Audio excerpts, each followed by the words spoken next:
యేసుక్రీస్తు పరిశుద్ధ నామమునకు మహిమ కలుగునుగాక. మానక ఈ కార్యక్రమాన్ని చూస్తున్న మీ అందరికీ ప్రభు పేరట శుభవందనాలు తెలియజేసుకుంటూ ఉన్నాను. దేవుడు మీ అందరికీ తోడయుండి సర్వసత్యములోనికి నడిపించును గాక.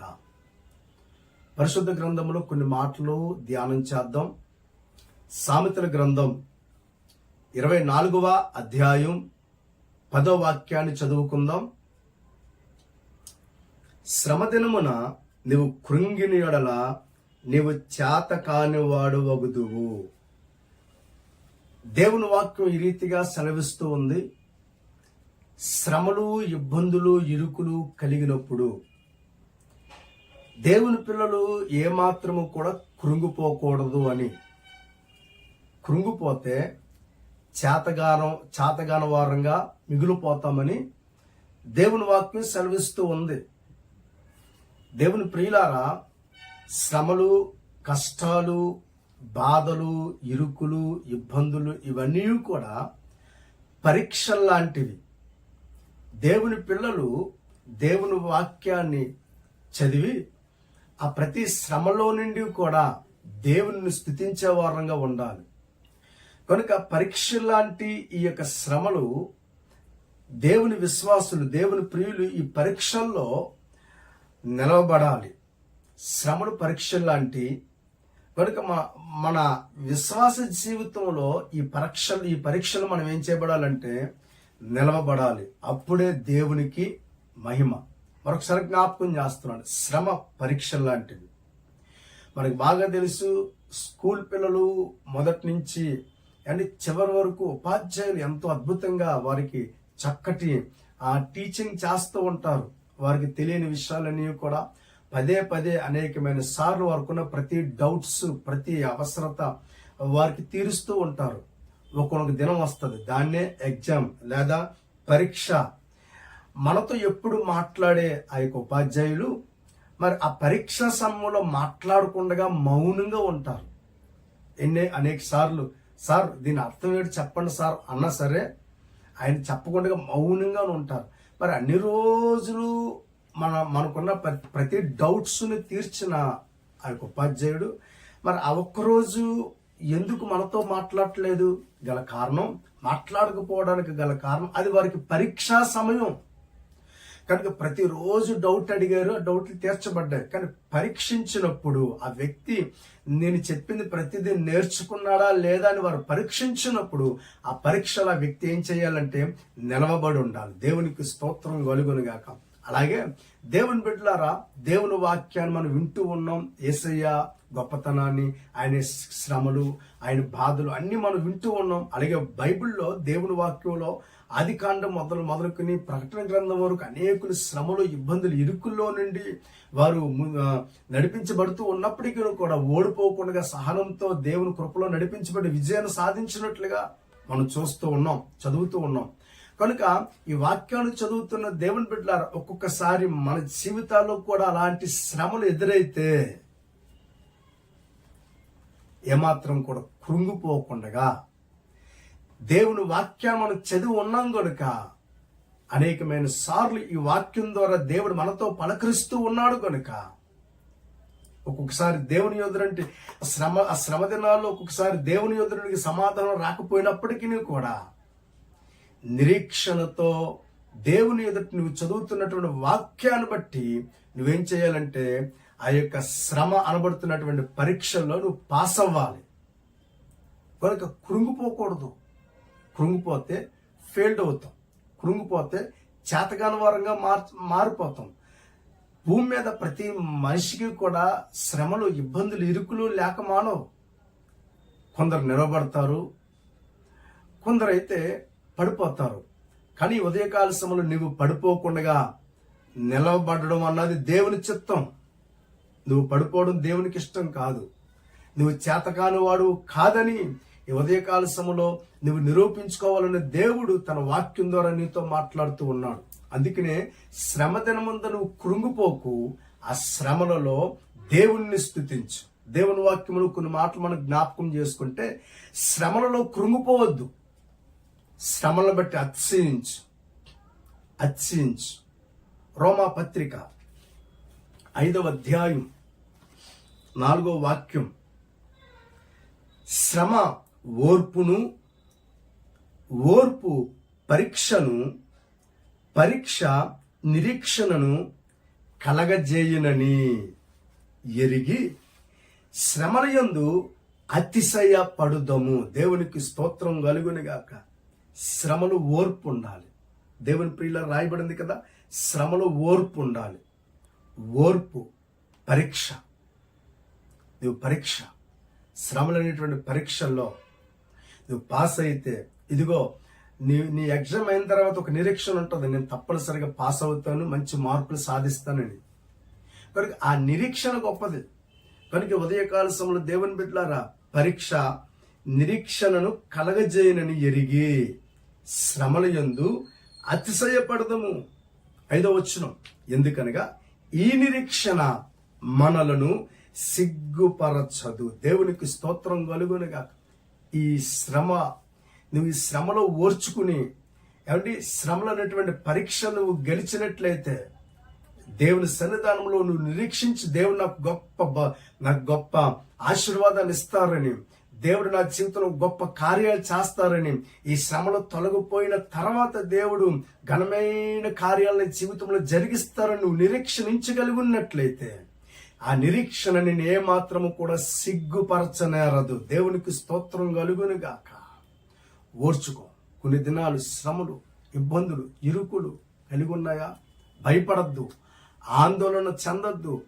శ్రమలు నీ జీవితంలో ఒక పాఠం నేర్పుతున్నాయనే విషయాన్ని నువ్వు మర్చిపోవద్దు. శ్రమలలో ఎలా జీవించాలో ఒక పాఠం మనం నేర్చుకుంటున్నామనే విషయాన్ని మర్చిపోవద్దు. ఒకటి మాత్రం వాస్తవం, ఈ శ్రమలు కలకాలం ఉండవు, కానీ ఏదో ఒక రోజు దేవుడు నీ జీవితంలో కార్యాలు చేస్తారు. ఇది తప్పనిసరిగా నిశ్చయంగా జరుగుద్ది.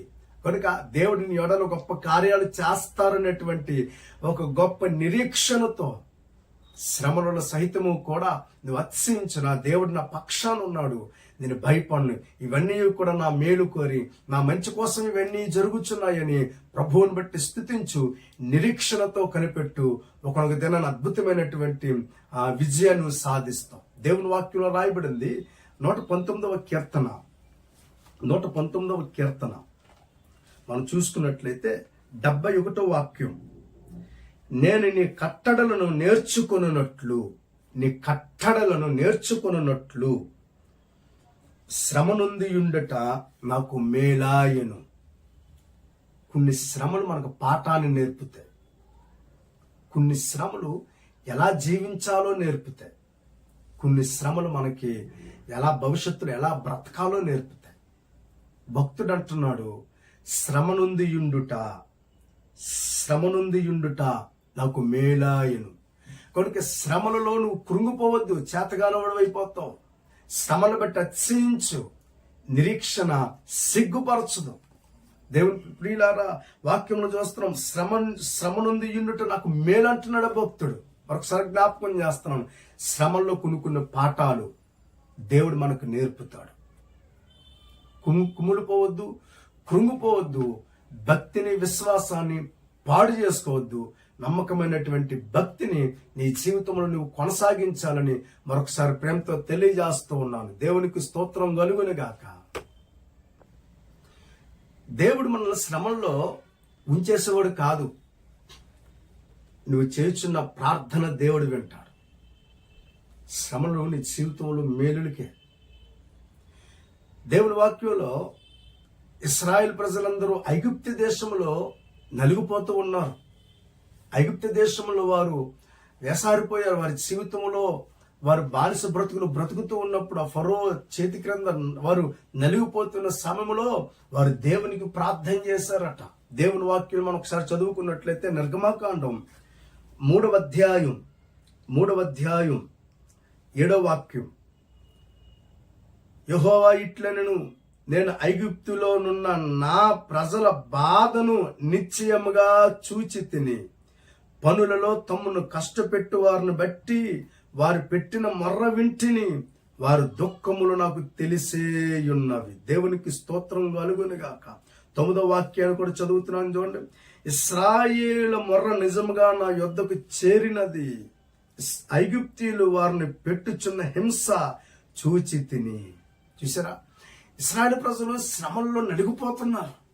ఆ శ్రమల్లోనే వారు దేవునికి ప్రార్థన చేస్తున్నారు. దేవా, ఈ శ్రమల్లో మేము నలిగిపోతున్నాం, ఈ శ్రమల్లో ఇబ్బంది పడుతున్నాం, మాకు సహాయం చేయండి నాయనా అని దేవుని సన్నిధానంలో వారు ప్రార్థన చేసినప్పుడు దేవుడు వారికున్న కష్టాన్ని చూస్తూ ఊరుకోలేదు. శ్రమల్లో దేవుడు విడిచిపెట్టాడు. మర్చిపోవద్దు. కనుక నువ్వు కృంగిపోవద్దు. దేవుడు శ్రమల్లో నిన్ను చూస్తూ విడిచిపెడతాడు అనుకోకు. శ్రమలన్నిటిలో నుండి నిన్ను ఏం చేస్తాడో తెలుసా? నిన్ను చూసి అలా వదిలేస్తాడు అనుకోకు. శ్రమలన్నిటిలో నుండి నిన్ను తప్పిస్తాడు. దేవుని వాక్యం మనం చూస్తాం. 91వ కీర్తన 5వ వాక్యం మనం చూసుకున్నట్లయితే 15వ వాక్యం 91వ కీర్తన 15వ వాక్యం చూసుకున్నట్లయితే, అతడు నాకు మొర్ర పెట్టగా నేను అతనికి ఉత్తరం ఇచ్చేదను, శ్రమలో నేను అతనికి తోడై ఉండేదను, అతనిని విడిపించి అతన్ని గొప్ప చేస్తాను. దేవునికి స్తోత్రం. చూసారా, శ్రమల్లో మనం చేయవలసిన పని కృంగిపోవడం కాదు, కానీ మొరపెట్టాలి. శ్రమల్లో కృంగిపోయి మనం కూర్చోవడం కాదు, కానీ దేవుని ఎదుట మోకరల్లాలి. ఆయనకి విన్నయించుకోవాలి. మన హృదయాన్ని ఆయన ఎదుట కుమ్మరించుకున్నప్పుడు దేవుడు మన ప్రార్థనకి ఉత్తరం ఇస్తాడు. శ్రమల్లో మనకు తోడయుండి ఆ శ్రమలన్నిటిలో నుండి విడిపించి గొప్ప చేస్తాడు. ఐగుప్తు దేశంలో నలిగిపోయిన ప్రజలందరి బాధని ప్రభువు చూశారు. దేవుని ప్రియులారా, వారి శ్రమల్లో దేవుడు వారికి తోడయుండి ఆ శ్రమల్లో నుండి వారిని దేవుడు తప్పించి, దేవుడు వారిని అక్కడి నుంచి విడిపించి గొప్ప ఆశీర్వాదాల చేత, ఐశ్వర్యం చేత వారిని బయటికి తీసుకొచ్చినట్లుగా దేవుని వాక్యంలో చూస్తున్నాం. కనుక ఈ వాక్యాన్ని బట్టి ధైర్యం తెచ్చుకో, భయపడకు, కృంగిపోకు. దేవుడు నిన్ను విడిచిపెట్టడు. మరొకసారి జ్ఞాపకం చేస్తున్నాను, ఈ శ్రమను బట్టి అతిశయించు. దేవుని ప్రియులారా, శ్రమల వల్ల నీకు మేలులు కలుగుతాయని మర్చిపోవద్దు. శ్రమల్లో దేవుడు విడిచిపెట్టడు. శ్రమలలో దేవుడు నీకు తోడయుండి నిన్ను విడిపిస్తాడు. కనుక అలాంటి గొప్ప దేవుడు నువ్వు కలిగి ఉన్నావు. కనుక ఈ ఉదయకాల సమయంలో పూర్తిగా దేవుని మీద ఆధారపడి ముందుకు సాగాలని మరొకసారి వాక్యం ద్వారా దేవుని సన్నిధానంలో ఆనబట్టి తెలియజేస్తూ ఉన్నాను. కనుక దేవుని వాక్యం మీద ఆధారపడి ముందుకు సాగిపోదాం. దేవుడు మనందరికీ సహాయం చేయునుగాక. ప్రార్థన. కృపగలిగిన దేవా, ఈ ఉదయకాల సమయంలో శ్రమదినమందు కృంగుని ఎడల చేత కాను అవుతావని మీరు సెలవిచ్చారు. కనుక మా శ్రమల్లో మేము కృంగిపోకుండా నీ మీద ఆధారపడి ముందుకు సాగిపోవడానికి కృపనివ్వండి. ఎవరైతే శ్రమల్లో, బాధల్లో, ఇరుకుల్లో, ఇబ్బందులు, నిట్టూర్పుల్లో ఉన్నారో వారు చేస్తున్న ప్రతి ప్రార్థనలకి తగిన ప్రతిఫలాలు దయచేసి శ్రమలన్నిటిలో నుండి విడిపించి మీరు వారికి తోడయుండి వారి ప్రార్థనలు ఆలకించి గొప్ప కార్యాలు జరిగించమని వేడుకుంటూ నజరేయుడైన యేసు నామము ద్వారా ప్రార్థన అడిగి వేడుకొనుచున్నాము తండ్రి. ఆమేన్. God bless you.